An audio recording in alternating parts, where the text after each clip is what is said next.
तो सबसे पहली ट्रिक है हमारी, ये हमने मेदू वड़े बनाए हैं। घर में ही चावल और उड़द की दाल को हमने सूखा पीसा है और 1 कप हमने ये आटा लिया है और 1 कप हमने दही और 1 कप हमने पानी लेकर इसका हलवा बनाकर ठंडा करके और नमक मिर्च मिला करके इस तरह से हमने ये मेदू वड़े बनाए हैं और इन्हें हम फ्राई कर रहे हैं। इन्हें हमें डीप फ्राई करना है। तो इस तरीके से हमें इन्हें सेकते जाना है। तो फ्रेंड्स, ये जो बड़े बने थे बहुत ही टेस्टी और बहुत ही क्रिस्पी बने थे। तो आप इस तरीके से बना सकते हैं और ये बच्चों को बहुत ही पसंद आते हैं, क्योंकि जब हम खाली दाल को गीला करके कपड़े पर चिपका कर बनाते हैं तो वो इतने अच्छे नहीं बनते हैं। और ये बिल्कुल बड़ी अच्छी शेप में बने हैं और ये ख़राब नहीं हुए हैं, यानी कि इनकी शेप बहुत अच्छी आई है और ये बहुत ही क्रिस्पी बने थे और बहुत ही टेस्टी हैं। तो इस तरह से फ्रेंड्स आप मेदू वड़े बनाइए तो बहुत अच्छे बनते हैं और उनकी शेप भी अच्छी आती है, क्योंकि जब हम कपड़े पर डालकर बनाते हैं तो वो इतनी सफाई से नहीं बनते हैं। आप देख सकते हैं अंदर से क्रिस्पी और टेस्टी भी हैं। तो इन्हें हमने चटनी के साथ सर्व किया था। तो अब अगली ट्रिक आती है चावल को लेकर। ये मेरे बासमती सिके हुए चावल हैं, तो इन्हें हमें पूरा 1 घंटे भिगोना है। जब हम 1 घंटे भिगोने के बाद चावल को बनाएंगे तो ये चावल बहुत अच्छे खिले खिले बनते हैं और फैल भी जाते हैं। यदि हम कम भिगोएंगे तो चावल हमारे फैलते नहीं हैं और ना ही खिले खिले बनते हैं, वो टूट जाते हैं या वो मोटे मोटे हो जाते हैं। तो इस तरीके से चावल को फ्रेंड अच्छे से धोने के बाद में उसे 1 घंटा ज़रूर से भिगो कर रखिएगा। तो आपकी जो किलवा चावल बनाए या फिर आप तहारी बनाएं। तो ये अगली ट्रिक आती है लाइटर को लेकर। क्या होता है फ्रेंड्स, जो हमारा लाइटर होता है इसके ऊपर गंदगी जमा हो जाती है। कभी आटा लग जाता है, कभी दाल लग जाती है या कभी कुछ भी इसमें लग जाता है, कभी इसके अंदर ही चावल वगैरह फंस जाता है।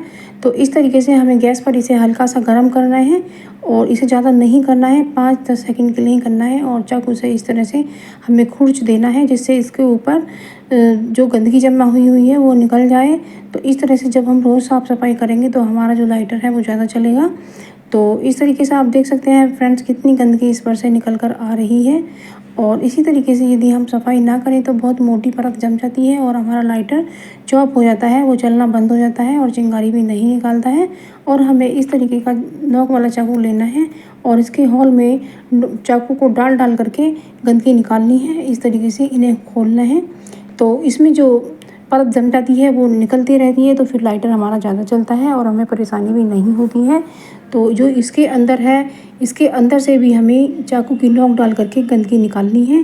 तो आप देख सकते हैं फ्रेंड्स कितनी गंदगी निकल कर आई है। अभी इसमें गंदगी और निकलेगी, उसे भी मैं निकाल लेती हूँ। तो फ्रेंड्स इस तरीके से आप अपने लाइटर को साफ़ करके रखिएगा। ये बहुत यूज़फुल सी ट्रिक है।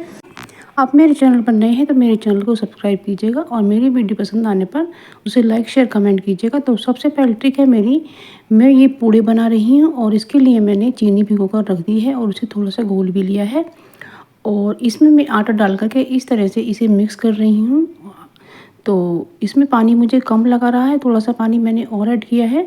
तो मैंने अब इसे बिस्कर से फेंटा है, तो आप देखेंगे कि चम्मच से बिल्कुल भी नहीं हो पा रहा था, लेकिन बिस्कर से बहुत अच्छा हो जाता है। तो आप इसे बिस्कर से बनाइए तो बहुत अच्छे से बन पाता है।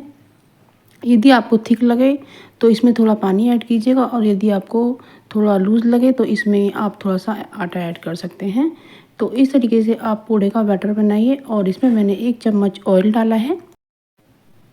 तो इससे हमारे पूड़े कुरकुरे बनेंगे और इसमें हमने थोड़ा सा 1 पिंच खाने वाला सोडा ऐड किया है और इससे हमारे जो पूड़े हैं वो बहुत ही अच्छे बनने वाले हैं, फूल कर आएंगे और क्रिस्पी भी बनेंगे। तो हमने कढ़ाई को रख लिया है और इसमें हम ऑयल डाल देते हैं। तो हमें मीडियम तेज़ गरम ऑयल करना है। तो इसमें हमने एक पूड़ा छोड़कर देखा है तो हमें लग रहा है ये ऑयल हो गया है। तो इसी तरीके से बाकी हम सभी पूड़ों को छोड़ते जा रहे हैं। तो पूड़े मैंने चम्मच से बनाए हैं, इसमें हमें हाथ सानने की कोई ज़रूरत नहीं है। तो इससे क्या होता है, आप साफ़ सुथरी तरीके से पूड़े बना पाते हैं। तो आप देख रहे हैं कि मैं चम्मच से पूड़े को बना रही हूँ, तो कितने अच्छे पूड़े बन करके तैयार हुए हैं और बहुत ही क्रिस्पी भी हैं। आप देख सकते हैं कि कितना करारा और अच्छा बना है। तो इसी तरीके से आप फ्रेंड्स अपने पता है मिरर कभी कभी इतना गंदा हो जाता है कि वो कपड़े से साफ़ नहीं हो पाता है। तो इसके लिए हम लेंगे एक आलू और आलू से हमें मिरर को साफ़ करना है। तो आप देख सकते हैं कि इसको हमें एक पीलर से इसे पील करना है और इस तरह से पील करने के बाद में तो इस तरह से जो छिलका निकलता है, इस छिलके से ही हमें मिरर को साफ़ करना है, क्योंकि आलू के अंदर कुछ ऐसी चीज़ें होती हैं जो अच्छे से क्लीन करता है।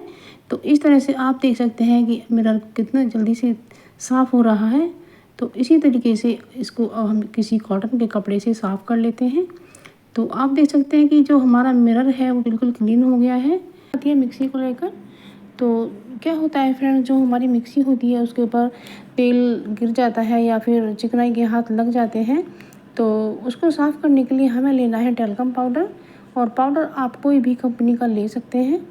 तो इस तरीके से हम मिक्सी को साफ़ करेंगे, क्योंकि इसको पानी से तो साफ़ किया नहीं जाता है, क्योंकि इसके ये इलेक्ट्रॉनिक चीज़ है, तो इसलिए ख़राब होने का खतरा रहता है। तो इसलिए हम इसे सूखा ही साफ़ कर लेते हैं।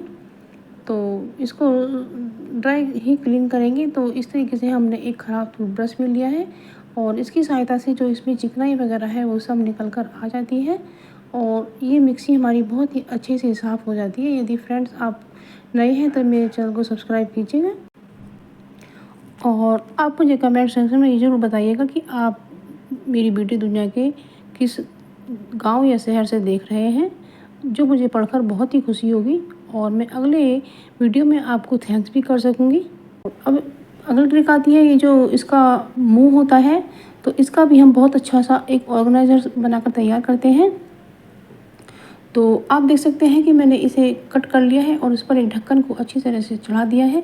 तो ये छोटी सी डब्बी हमारी बनकर के तैयार हो गई है, और इसके अंदर हम कुछ भी अपना छोटा बड़ा सामान रख सकते हैं। तो मैंने ये राखी के जो मोती वगैरह हैं ये निकाले हैं, तो इसको मैं इसमें रख देती हूँ। तो ये क्राफ्ट वगैरह बनाने में बहुत काम आते हैं, तो इसलिए मैंने इसको इसमें रख दिया है, जैसा कि आप वीडियो में देख सकते हैं। तो कितनी अच्छी मेरी ये छोटी सी डब्बी बन के तैयार हुई है, और ये बॉटल हमारी बेकार ही थी, और बेकार सामान से हमने कितना अच्छा यूज़ किया है। तो फ्रेंड्स, आप भी इस तरीके से छोटी छोटी डिब्बियाँ बनाकर तैयार कर सकते हैं। इतना सामान छोटी डब्बियों में ही रखा जाता है, और कितनी सुंदर लग रही है, देख सकते हैं आप। तो इस तरह से आप इस तरह से एक ऑर्गेनाइज़र बनाकर तैयार कर सकते हैं। तो बस ये मुझे बहुत पसंद आया, और ये मैंने जिसको भी दिखाया उसे बहुत पसंद आया। तो इस तरीके से आप कर सकते हैं। तो अगली ट्रिक आती है, हम चाय की पत्ती को देखते हैं कि असली है या नकली है। फ्रेंड, इस तरह से हथेली पर लेकर थोड़ा थोड़ा मलिएगा, और यदि इस पर कोई कलर नहीं आता है तो समझो ये चाय की पत्ती आपकी असली है। और अब हम दूसरी चाय की पत्ती को भी चेक कर लेते हैं। जब इसको हम इस तरह से मसलते हैं, तो यदि इसमें से नीचे से लाल कलर निकल आता है या ब्राउन निकल आता है, तो समझो आपकी चाय की पत्ती नकली है। तो इस चाय की पत्ती में मिलावट है, और इस चाय की पत्ती में मिलावट बिल्कुल भी नहीं है। तो इस तरह से आप अपनी चाय की पत्ती को चेक कर सकते हैं, क्योंकि आजकल मिलावट का दौर है, तो हमें बहुत ही सतर्क रहना पड़ता है। कुछ फल ऐसे होते हैं जो हम सीधा ही खाना पसंद करते हैं, तो उन्हें हमें अच्छे से क्लीन करना होता है, क्योंकि इस बरसात के मौसम में इस पर बैक्टीरिया भी पनप सकता है। तो इस तरह से इनकी सफाई हमें ज़्यादा करनी पड़ती है। तो सबसे पहले तो हमें इन्हें पानी में डिप करके डाल देना है, और सभी जैसे ये हमारी नाशपाती का फल है, तो हमने और इसमें हम थोड़ा सा नमक भी ऐड कर सकते हैं, या फिर आप इसमें थोड़ा सा विनेगर डाल दीजिएगा। मैंने इसमें विनेगर डाला है, तो इससे क्या होगा, इसमें जो बैक्टीरिया होगा वो खत्म हो जाएगा, और हमें इसे 5 मिनट के लिए रख देना है। तो फिर इसके बाद हमें इसे अच्छे से धोना है, और हमें इसे कई पानी निकालने हैं, और अच्छे से वॉश करने के बाद ही हमें इन्हें खाना है, क्योंकि बरसात के मौसम में हमें खाने का खास ख्याल रखना पड़ता है। और यदि आप मेरे चैनल पर नए हैं तो मेरे चैनल को सब्सक्राइब कीजिए, और मेरी वीडियो को लाइक शेयर कमेंट कीजिए। तो मैंने ये नाशपाती अच्छे से साफ़ कर ली है, और अब मैं इन्हें काट लेती हूँ। यदि आप छील कर खाना चाहें तो छील कर भी खा सकते हैं, और ऐसे भी खा सकते हैं। ये फल दोनों तो ऐसे ही खाया जाता है। तो बस मैंने इसको चॉप कर लिया है, और चॉप करने के बाद मैं सबसे पहले भगवान जी का भोग लगाऊंगी। और कान्हा जी का भोग लगाते समय हमें तुलसी जी का पत्ता जरूर अर्पित करना है, और उसके बिना भगवान जी भोग ग्रहण नहीं करते हैं। तो फ्रेंड्स, आप मुझे कमेंट करके जरूर बताइएगा कि आप मेरी वीडियो दुनिया के किस कोने से देख रहे हैं, ताकि मैं आपको थैंक्स कर सकूँ। तो ये थैंक्स मैं अगली वीडियो में बताऊँगी।